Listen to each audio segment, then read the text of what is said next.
Yeah, this is the current issue. Broken engine mount, which caused a lot of clunking. Oh snap, looks like Hasport has a problem. Welcome to VTEC Academy. You're about to get schooled. Recently, there was a bit of a problem. As you saw by the video, Spoon, but not only Spoon, but two other FK8s at Thunder Hill in 2021 broke the left-hand mount. That was kind of puzzling to us because we've been making these mounts for quite a while for HPD. In fact, I had HPD send me back all the mounts that were in the race cars that were racing with the Type R so that we could take a look at them. And as you can see here, they're all intact. I mean, none of them were broken. So I was a little bit puzzled as to why that happened there. Now, early on, we had an issue with the bracket. The bracket right here had just a single piece of metal all the way across, and we had these two edges start to tear. That was after Honda Research West, which was racing a Type R, actually went off course and through the rough ground there at Thunder Hill, and just basically the bouncing of the car off road, we feel like it bent the bracket. So we doubled up the metal, got a little more weld, and seemed to fix the problem. So basically, other than that little design change of doubling up the metal, this wound up being the design that we used with HPD over the next 2 years, and pretty much didn't have a problem. This is actually the first set of mounts that we gave to HPD when they were doing early testing. These other mount kits were part of the actual production run that went out there. And we actually have taken a couple of these apart to kind of take a look at them to see if they're experiencing the problems they're having. This kit, the only real issue you can see is a little bit where it has worn away the powder coat from where it was bolted on. So, and that may have been done over racing or possibly, you know, during assembly or disassembly. But as you can see, everything's still intact. The bolts aren't bent, and the bracket looks absolutely fine. So I was really puzzled when we had this slew of problems with the cars at Thunder Hill. Clearly there was a problem, and we needed to do something about it. Here we have one of the ones that's failed. You can see it's kind of rolled over and mashed off. So what's happened is this bolt broke and the mount started to sag like that, and that's what is causing this damage. When I saw that, I realized that the design really needed to change, because what we have here is these two bolts, which are the farthest ones to the outside, are acting almost like a pivot, and that's allowing the majority of the force to be pushed onto this one bolt that's here in the center. And having all that on, once that bolt goes, these two are not going to be able to hold it. They're going to bend very quickly and break the rest of the way. So having these two bolts so close to the edge so that the aluminum can deform, I think really is the problem with this particular design. Now this mount, we've actually been using it for years. We've been using it with our EFK kit for, I don't know, probably 7 or 8 years. If we look at a couple of our other kits, we use a very similar setup. It actually has 3 M10 bolts here, which granted are a little bit on the small side, but M10 bolts are actually what have been holding in GSR engines since Honda started making them. Having had years of success with this, and actually using this exact same mount in the FCSTK, where I think we've only had 2 returns in probably 6 years of making that kit. I just didn't feel like there was a problem with the design, but once we had those failures, it was time to look and see what was going on, and this mount just isn't going to work for a car as heavy as the FK8. That car is a heavy car. You think about it.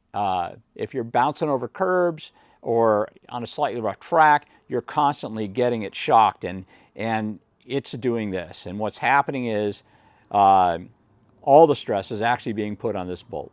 We only had a few customers have a problem with this. We weren't sure if there was a problem with the hardening process on the bolt, or even possibility they might be over torquing them and stretching them slightly and causing a problem there. The other thing is, people take the car to the racetrack all the time. You know, they go off-road hard, or they have a car that is lowered too much, and they're basically, you know, banging it on bump stops, which is going to be a lot more harsh on the car than just having normal suspension. We weren't totally sure what was going on, but you know, we were having problems with the mounts breaking, and a change needed to be done. Plus, it was getting time to make a new design for the 11th Gen Civic, the 11th Gen Type R, and of course the new Integra. And we wanted to make sure we didn't have any failures with that as well. When we were initially designing the kit, one request Honda had was to make sure that the mount kit weighed less than stock. This was the one mount or side that I was worried about, because we had 2 steel brackets plus a billet mount. I knew it was going to weigh a little bit more than this, but still overall we were able to achieve it having less weight. Now, this design, I tried to make it as light as possible, and that's why I wound up using the smaller mount that we used on the EF.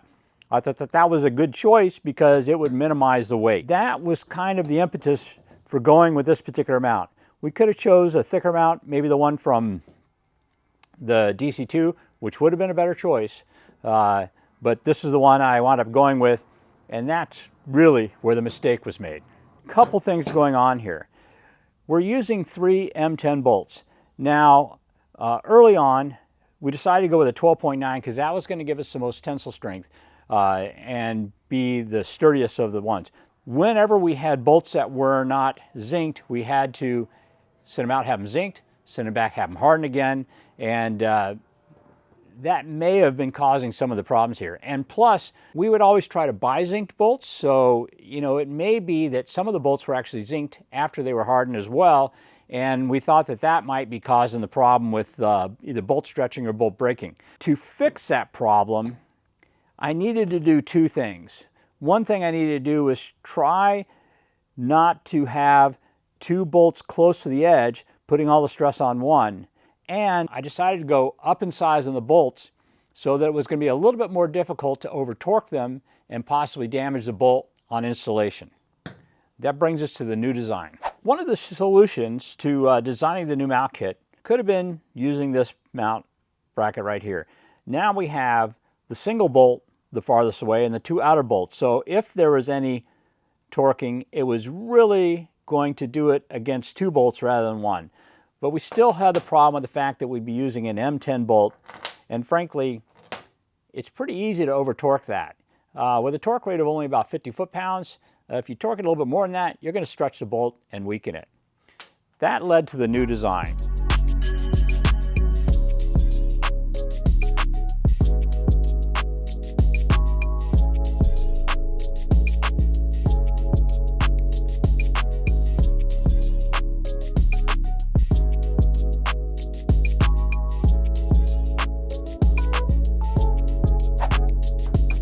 This mount right here, a little bit thinner than this one, a little bit thicker than that one, but the main thing is we're now using 2 M14 bolts.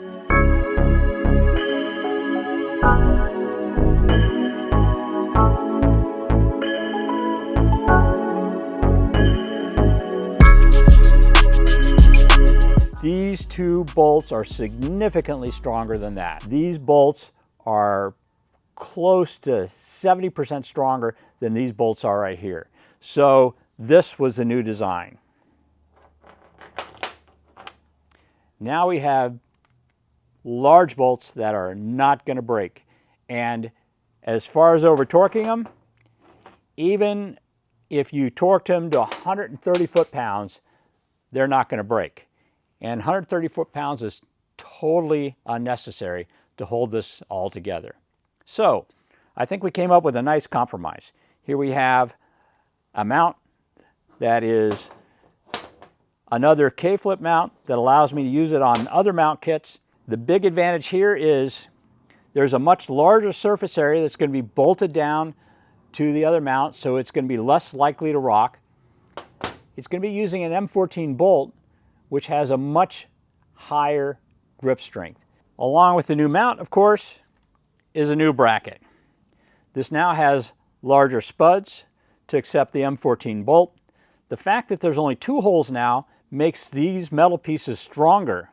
So now we have a stronger bracket, stronger bolts, and a stronger mount.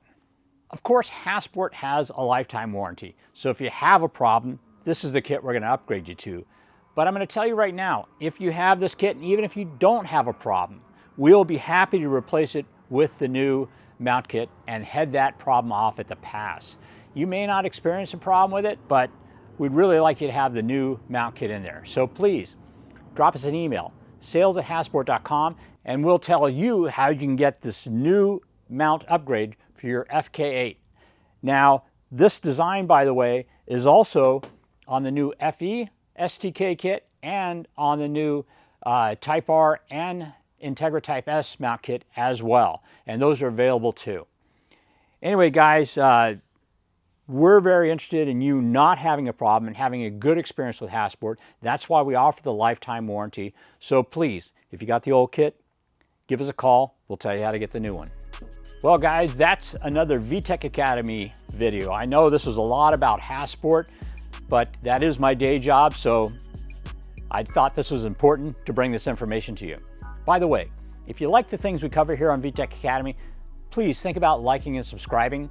If you know somebody with an FK8, you might want to share this video with them so they know what's going on.